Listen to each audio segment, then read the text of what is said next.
କିଏ ଆସିଲାଣି କବାଟ ବାଡେଇଲେଣି ଯାଇନି ଟିକେ ଦେଖେ। ଭାଉଜ ହେଇଲ ତମେ କଣ ତମେ ଏବେ ଆସିଲ ବା ଫେର କଣ ପଳେଇ ଆସିଲଣି? ଭାଉଜ ଏବେ କୋଉଠି ଆସିଛି 6 ମାସ ପରେ ଆସୁଛି ବାପା ମା ଯିବା ତ 6 ମାସ ହେଲାଣି ମୁଁ ଜମା ବି ଆସିନଥିଲି। ମୁଁ ନ ଡାକିଲେ ତ ତମେ ବଳ ବଳ ପଳେଇ ଆଉଛ ତମକୁ ଡାକିବା କଣ ଦରକାର? ହଉ ଆଇଲଣି ଯଦି ଚାଲ ଚାଲ। ଓହୋ ଭାରି ଜୋର କେତେ ଗରମ ଲାଗିଲାଣି ବାବା।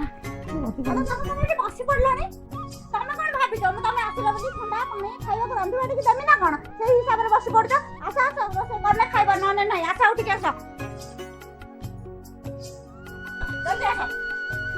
ଦେଖ ଏ ପନିପରିବା ଏଠି ଥୋଇଛି ସବୁ ତାକୁ କାଟି କୁଟିକି ତରକାରୀ କର। ମୁଁ ଯାଉଛି ଲୁଗାପଟା ଧୋଇକି ଶୁଖେଇକି ଆସି ଜଲ୍ଦି ଜଲ୍ଦି କର। ଭାଉଜ ମୁଁ ଏବେ ସାଙ୍ଗେ ସାଙ୍ଗେ ଆସିଲି ମତେ ଗରମ ପାଣି କି ଥଣ୍ଡା ପାଣି କି ଚା ଟିକେ କିଛି ଯାଇଥିଲନି କିଛି ନାହିଁ। ଆସୁ ଆସୁ ମତେ ଘରେ କାମ ଲଗେଇ ଦଉଛ। ମୁଁ ତମ କୁଣିଆ ନା କଣ ତମକୁ ଏତେ ଜିନିଷ ଯାଚିମି? ହାଁ ତମ ଘରେ ରୋଷେଇ କଲେ ଖାଇବ। ଜଲ୍ଦି ରୋଷେଇ କର ମୁଁ ଆସୁଛି। ଏତେ ରଙ୍ଗ ହଉଛନ୍ତି ବସି।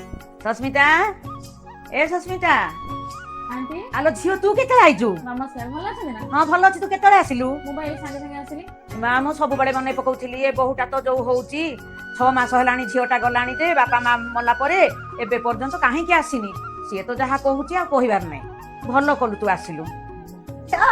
ଝିଅ ତମେ କଣ ତମକୁ କିଏ କହିଲା ରୋଷେଇ କରିବାକୁ? ମୁଁ ଆସିକି ରୋଷେଇ କରିନଥାନ୍ତି ନା? କେତେ ଦିନ ପରେ ଆଇଛ ରୋଷେଇ କରୁଛ? ଉଠ ଉଠ ମୁଁ ରୋଷେଇ କରିବି। ଉଠ ଉଠ। ଭାଇ ଚେଞ୍ଜ ହେଲାଣି ଏମିତି କାହିଁକି? ଏବେ ତ ସେମିତି କରୁନଥିଲା। ତାର ଭାବ ଭାବ କିଛି ତ ଭଲ ନାହିଁ। ଆଉ ଆଜି କେମିତି ଏମିତି କହିଦେଲା କି ଜାଣି? ମାଉସୀ କଣ କହୁଛ କି? ନା ମୁଁ କିଛି କହୁନି ସସ୍ମିତା। ମୁଁ ଗୋଟେ କାମରେ ଆସିଥିଲି ଯେ ଆଉ କଣ ଆଉ କହିବି, ହେଇଗଲା ମୋର କାମ। ମୁଁ ଯାଉଛି।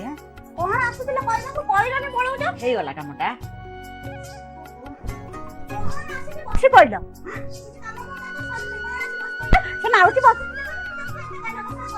ଯାଅ ସେ ମାଉସୀ। ଆଲୋ ସସ୍ମିତା ତୁ ଏ କଣ କଲୁ?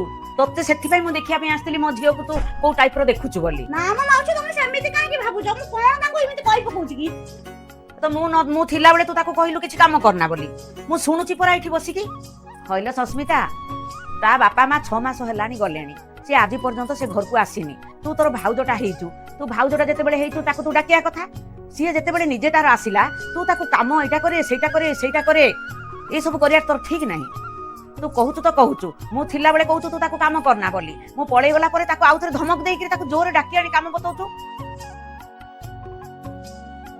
ଏଇ ଭାଉଜ ବୋଲି ଭରସା କରିକି ତୋ ଇଏରେ ଆସିଥିଲା ଝିଅଟା। ତୁ ତାକୁ ଏ ପ୍ରକାର ବ୍ୟବହାର କରୁଛୁ ଆଉ ସେ କଣ ତୋତେ ଭରସା କରିବ? ତାର ଆଉ କିଏ ଅଛି?